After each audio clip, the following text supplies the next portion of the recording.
What is going on, everybody? Nate here. Today it is an exciting one because, as you can see, I am back in the Jeep. That was the most horrible thing that I've ever had to deal with. I must have run over a rock or else something fell off the Jeep. Very exciting one here because, as I said, I'm back in the Jeep, and for those of you who haven't maybe been following the channel, it's been 6 weeks since I've been in this Jeep. 6 weeks because the transmission went out on me, and then the transfer case apparently went out too, and I'm not sure how well you're going to be able to hear in here because it's really windy, plus with the soft top is kind of, you know, you can't really do anything about it.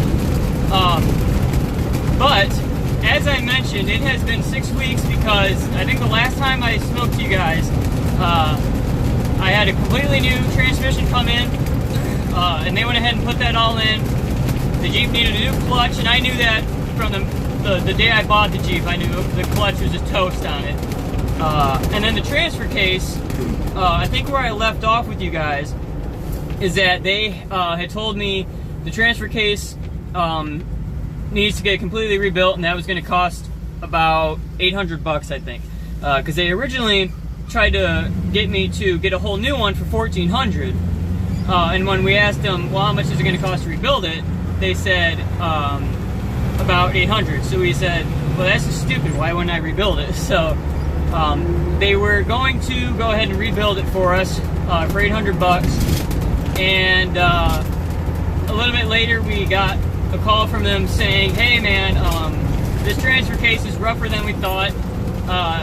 It's going to take way more than $800 to rebuild it, and they said it's just going to be cheaper to get a new one because now the rebuild cost went up to $1,600 versus $1,400 for a new one. So at this point, I'm furious. I've been furious before that, and we basically said, you know what, go ahead, get a new freaking transfer case. You know, just give me the damn Jeep. You know. So they went ahead and said, all right, we're going to order up a transfer case. It's a Dana 20.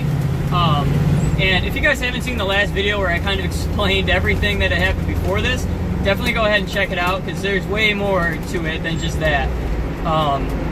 It went from like a couple $100 rebuild for the transfer case to $1,400 for a new one. So,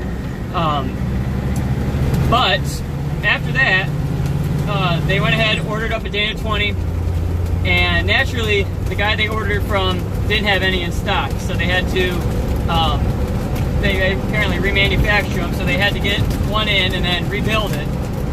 And basically we waited a week or two until they finally got it in, because you know, after the first week we called them, kept calling them and saying, okay man, you know, it's been a week since, and you know, honestly I can't even remember how long it was. I'm gonna go with the week. It may have been longer, and you know, we just kept calling saying, man, I understand, you know, what's taking so long to get this transfer case in. And they kept saying, well, you know, our shipper said that he ordered it, but we never got a confirmation from it, but he said it's shipping out today. So there was this lack of communication, I guess. And basically I ended up calling him one day on a Monday, because they're not open on the weekends.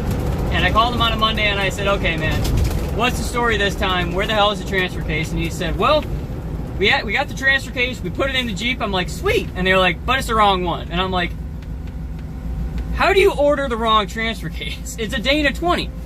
And I guarantee you what they did is they went ahead and called up their supplier and they said, I need a Dana 20 transfer case. I guarantee you that they did not specify that it was for a 79 CJ5, because Dana 20s came in a wide variety of different vehicles, including Ford pickup trucks. And I guarantee you that they got one for a Ford pickup truck that had the linkage on the wrong side, or I don't honestly know what the differences are, but I guarantee you that's what they did. So, get another 2 weeks after that, and they finally got another transfer case in. I was so close to actually just coming down there and just flipping my lid, because this shit was getting ridiculous. And basically, I finally ended up picking the Jeep up 6 weeks later, a full 6 weeks later, to the day actually, and it was just an incredible journey, not in a good way, just annoying as hell, no communication whatsoever. And it gets even funnier because I told everybody from the start, you know, once all this shit started happening, I said, you know what, I guarantee you, we're going to go ahead and pick this Jeep up and they're going to try to screw us one more time with the price. And that they tried. We were originally quoted, Jesus, this guy's just going to stop in the middle of the road. We got originally quoted $1,400, or my bad. We originally got quoted $2,600 to do everything. Out the door, $2,600, which was fair in my opinion. You know, saying that we bought the transmission, it was $1,400 for a transfer case, and then, you know, for labor, you know, it may have been a little high, but, you know, I think it was fairly reasonable. And we called the day they said it was ready, and we said, all right, so how much are we talking? And the guy said, well, it's going to come out to about $3,200. I'm sorry, what? We said, where did this extra, you know, $1,200 come from, or whatever? Not $1,200.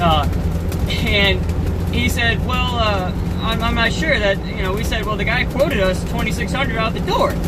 And he said, well, let me go through this with you. And he was naming off all the stuff he did, transfer case, all this. And then he says, pinion seals, drive shaft. I'm just blanking out. I'm usually right with this, but I can't think today. U-joint, not U-joints, maybe. And we were like, whoa, that's it. We were like, who the hell told you to do that? And he's like, nobody talked to you about that? And we were like, no. And he's like, son of a bitch. And apparently they replaced the pinion seals on the axles without telling us whatsoever, which I couldn't believe, you know. I mean, I could believe it, but, you know, it's just ridiculous. And that's where all the extra money was coming from in there. So we said, all right, here's the deal. It's been 6 weeks. You're either, you know, you're either doing this work for $2,600, or you're getting me a rental car for free. Because, you know, this is, as you guys know, this is my only mode of transportation right now. So I kind of needed the Jeep. I was, you know, going back and forth to school and back and forth to work in my dad's car. Sorry about that, my phone cut out on me. But, like I was saying, you know, the only way I had to get to school and work was with my dad's car. So it's kind of a pain. But I finally got the Jeep back, and a little extra stuff. You know, I got the pinion seals done and the you know, drive shaft stuff. So that's pretty cool. You know, the axles don't leak anymore, and you know, it's just really good to have it back. The one tricky thing that I'm starting to notice is, first of all, because this is like, you know, everything's brand new, the shift linkage is all new, or not the linkage, but the forks are brand new. The shifter is a little stiff, you know, it's kind of not, it's not hard to get into gear, it's just kind of a little difficult. And also because, and I'm not sure I mentioned this to you guys either, when we put the new carburetor on from day one, we had some difficulties getting the choke all hooked up on it. You know, it has an electric choke on it, and we kind of had some difficulties kind of getting that all tweaked, you know, and all you know, hooked up. So when the Jeep is really cold, like it is here in Ohio right now in the winter, it's a little difficult, not only on starting, but it's really difficult when you start to drive it when it's cold. It wants to stall a lot. You know, if you like try to, you know, speed up as you're in like a low gear, if you're kind of bogging down in like a low RPM, it'll just start popping and backfiring and, you know, chugging. So that's kind of difficult, especially with this brand new clutch in it. You know, it's not really grabby. It's just kind of, it's different, you know, you kind of have to get used to it. So I have stalled the Jeep for the first time yesterday when I was leaving school, which is really kind of sad because it was the first day I brought the Jeep back. But, you know, you just kind of have to get used to it. You know, I got to feather the clutch a little more. But my God, is it ever good to be back in this thing. And right now, I wish I could show you the outside of the Jeep. It is completely filthy because when I brought it in, you know, I didn't get to wash it to the shop. and it's just covered in road salt. And right now the roads here in Toledo are once again covered in salt, so washing it's really not going to do that much good right now. But I guess this weekend it's supposed to clear up a little bit over here, so I'm gonna get the Jeep out, get her washed, because this is bugging the hell out of me. Just letting all that salt sit on there, just, God, it creeps me out. But so anyway, that's pretty much it. That's all I really had to share with you guys, is that the Jeep is back. The transmission shop did try to screw us one more time, but we didn't let them. And dear guys, it's good to be back, you know. Anyway, I think that's pretty much it for you guys. Also, I did want to note that I am currently at 98 subscribers. 98 subscribers. That is just incredible in my mind. You know, that 98 people actually subscribe to my channel. So for those 2 people that are out there watching the channel right now that are saying, man, you know, maybe I should subscribe, go ahead and do it. Trust me, you're not going to regret it, especially now that the Jeep is back.